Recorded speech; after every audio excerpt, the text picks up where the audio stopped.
Subscribe to Color Frames. League దశలో ఒక్కో జట్టును తొక్కుకుంటూ ప్లే ఆఫ్స్కి చేరిన రాయల్ ఛాలెంజర్స్ బెంగళూరు తొలి క్వాలిఫైయర్ మ్యాచ్లోనూ అదరగొట్టింది. ఆర్సీబీ బౌలర్ల విధ్వంసానికి పంజాబ్ బ్యాటర్లు ఒక్కొక్కరుగా నేలకూలారు.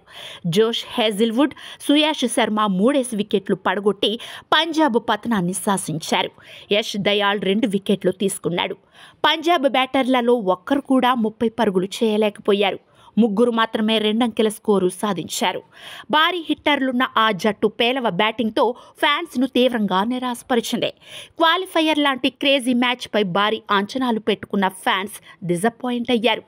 ఆర్సీబీలో ఫిల్ సాల్ట్ 56 పరుగులతో నాటౌట్గా నిలిచి జట్టు విజయంలో కీలక పాత్ర పోషించాడు. కోహ్లీ 12, మయాంక్ అగర్వాల్ 19 పరుగులు చేయగా రజిత్ పటీదార్ 15 పరుగులతో నాటౌట్గా నిలిచాడు. ఈ విజయంతో ఆర్సీబీ నేరుగా ఫైనల్లోకి దూసుకెళ్లింది. ఐపీఎల్ చరిత్రలో ఆర్సీబీ 4వ ఫైనల్కు చేరుకుంది. 2009లో తొలి ఫైనల్ మ్యాచ్ ఆడింది. ఫైనల్లో డెక్కన్ చార్జర్స్ చేతిలో ఓటమి పాలైంది. ఆ తర్వాత 2011లో చెన్నై సూపర్ కింగ్స్తో ఫైనల్లో తలపడింది.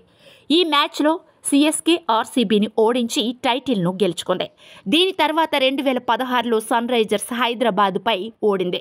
ఇప్పుడు 9 సంవత్సరాల తర్వాత మళ్లీ ఫైనల్ మ్యాచ్ ఆడనుంది.